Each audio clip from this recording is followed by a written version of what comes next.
27তম তারিখে শবে কদর হওয়ার কথা বর্ণিত হয়েছে। তাই রমজানের শেষ দশকের প্রত্যেকটি রাতকেই গনিমত মনে করে বেশি বেশি ইবাদত বন্দেগি করা চাই। রাসূল সাল্লাল্লাহু আলাইহি সাল্লাম ইরশাদ করেন, তোমরা রমজানের শেষ দশকে লাইলাতুল কদর তালাশ করো। সহিহ বুখারী হাদিস 2020। আর এক রিওয়াতে এসেছে, তোমরা শেষ দশকের বেজোর রাতগুলোতে কদর রজনী অন্বেষণ করো। বুখারী হাদিস 2016। Welcome my channel. আসসালামু আলাইকুম। আলোচনা করব শবে কদর, ক্ষমা ও কল্যাণ প্রাপ্তির এক মহান রজনী বা রাত।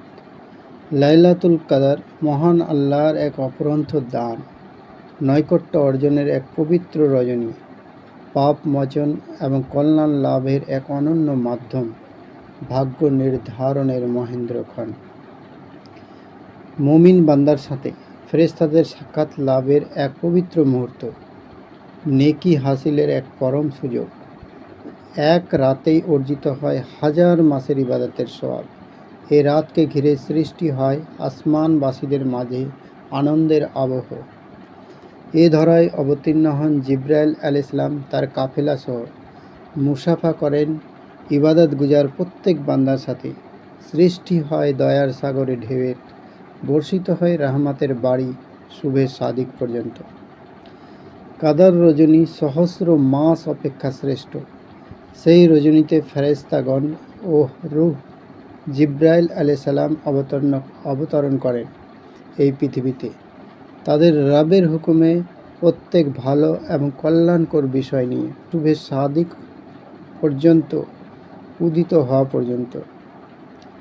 নবী করিম সাল্লাল্লাহু আলাইহি সাল্লাম ইরশাদ করেন, যে ব্যক্তি রমজান মাসে আল্লাহর প্রতি পূর্ণ বিশ্বাস এবং সওয়াব প্রাপ্তির প্রত্যাশায় রোজা রাখবে, তার পূর্বের গুনাহসমূহ ক্ষমা করে দেওয়া হবে।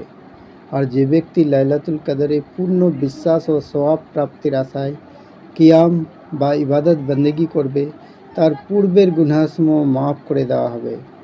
সহিহ বুখারী 2014। হযরত আনাস রাদিয়াল্লাহু থেকে বর্ণিত, রমজান এলে রাসূল করিম সাল্লাল্লাহু আলাইহি সাল্লাম বলতেন, এই মাস তোমাদের নিকট উপস্থিত হয়েছে, এতে একটি রজনী রয়েছে যা হাজার মাস অপেক্ষা উত্তম। যে ব্যক্তি এর কল্যাণ ও বরকত থেকে বঞ্চিত থাকলো, সে যেন সকল কল্যাণ থেকে বঞ্চিত হলো, আর কেবল হতভাগ্যই এর কল্যাণ থেকে বঞ্চিত থাকে। সুনানে ইবনে মাজা হাদিস 1444, সুনানে নাসাই হাদিস 2106। রমজানের কোন তারিখে এই রজনী? কুরআন হাদিসের সুনির্দিষ্ট তারিখ বলা হয়নি, তবে রমজানের শেষ দশকে, বিশেষ করে শেষ দশকের বেজোর রাতগুলোতে হওয়ার সম্ভাবনাই বেশি।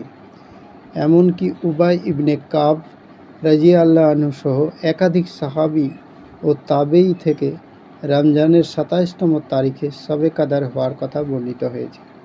তাই রমজানের শেষ দশকের প্রত্যেকটি রাতকেই গনিমত মনে করে বেশি বেশি ইবাদত বন্দেগি করা চাই। রাসূল সাল্লাল্লাহু আলাইহি সাল্লাম ইরশাদ করেন, তোমরা রমজানের শেষ দশকে লাইলাতুল কদর তালাশ করো। সহিহ বুখারী হাদিস 2020। আর এক রিওয়াতে এসেছে, তোমরা শেষ দশকের বেজোর রাতগুলোতে কদর রজনী অন্বেষণ করো। বুখারী হাদিস 2016। ভিডিও এই পর্যন্তই। খুদা হাফেজ।